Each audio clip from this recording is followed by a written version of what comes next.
Shalom.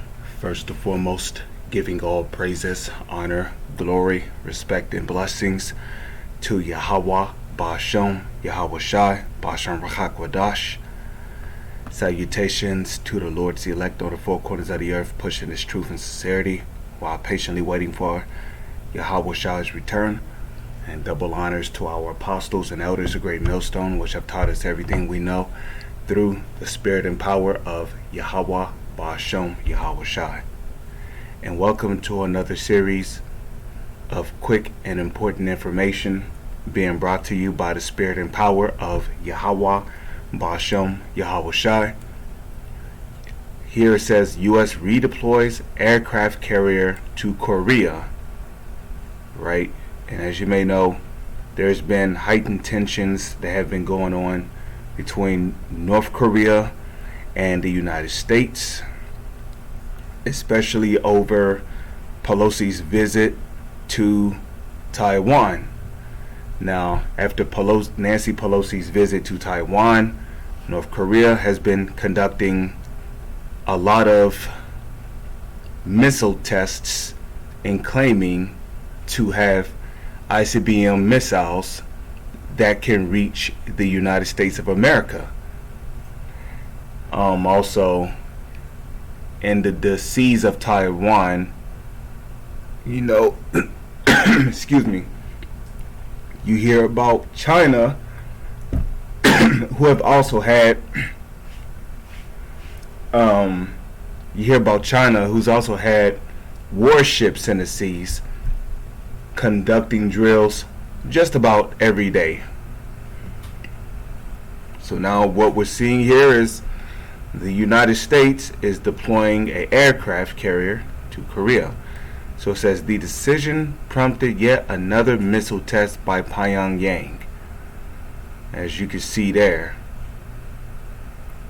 So this is, the United States generally,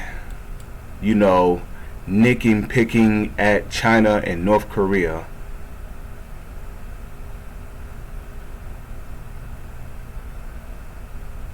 Okay, there's a lot going on in the news. That's unfortunate. Lord's will, I'm gonna do a video on that next. Actually, a woman with her child was kidnapped, and then afterwards they were found dead. You see, but according to Bible prophecy, that's going to happen to a lot of women, especially in the United States of America. Now you see, that happened after a hurricane hit Florida. Let's go to Habakkuk chapter 2 verse 5.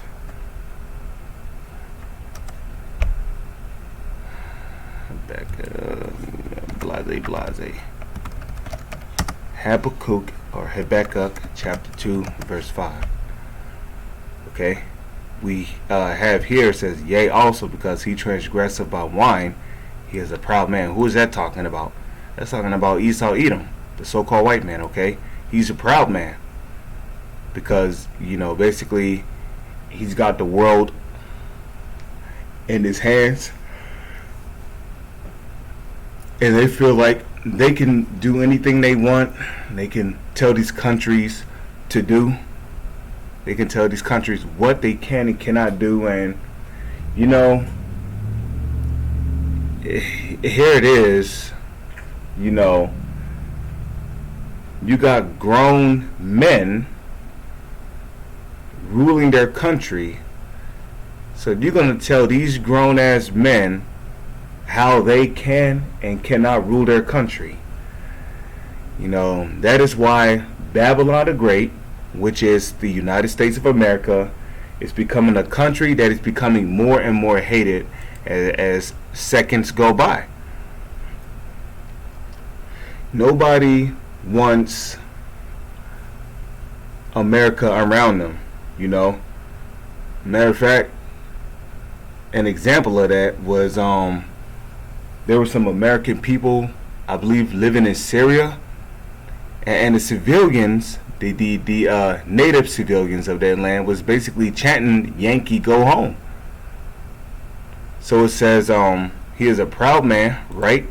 Neither keepeth at home, right? Is not America, the land of America, supposed to be the home of you,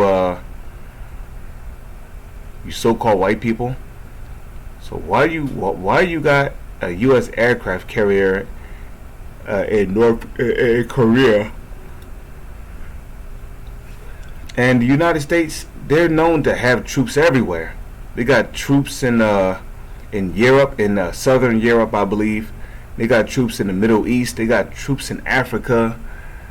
You know, they got troops in Syria, I believe. They got over 50,000 troops stationed in Iran. And there's only one way that America is heading. You know, the only results you're getting from all this is you're stretching yourself too thin. And that's why when you read books like Ezekiel, the 38th chapter, you know, the leader of Gog and Magog, you know, an evil thought is going to come into his mind, and he's going to think, you know, I'm going to go up to the land of unwalled villages. Because right now, as it stands, what are walls supposed to represent? Defense, protection, right? And so far, America's only defense, protection is its military. But what good is your defense? What good is your defenses if you got them spread all over the globe? I mean, you even got troops in South Korea. So your defenses is being spread too thin. Because you think that this country will never be attacked or invaded.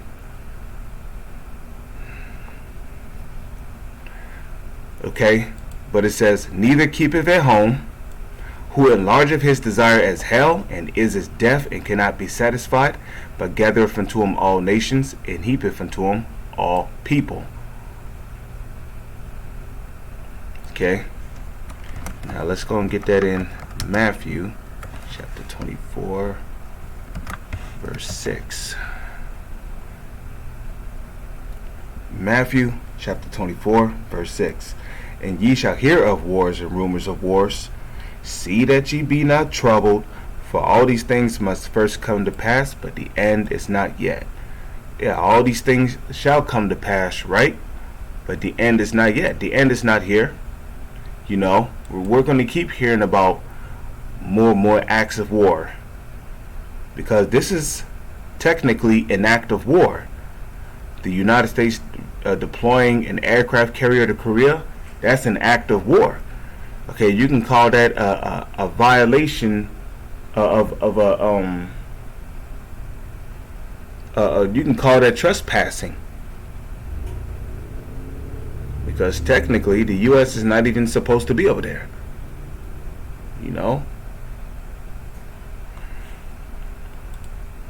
So now let's go to verse 7. Okay, for nation shall rise against nation, and kingdom against kingdom. And what are we seeing? The kingdom of Babylon rising against the kingdom of Korea, which is really Moabites. And there shall be famines. And the Chinese people, they're Moabites too, okay?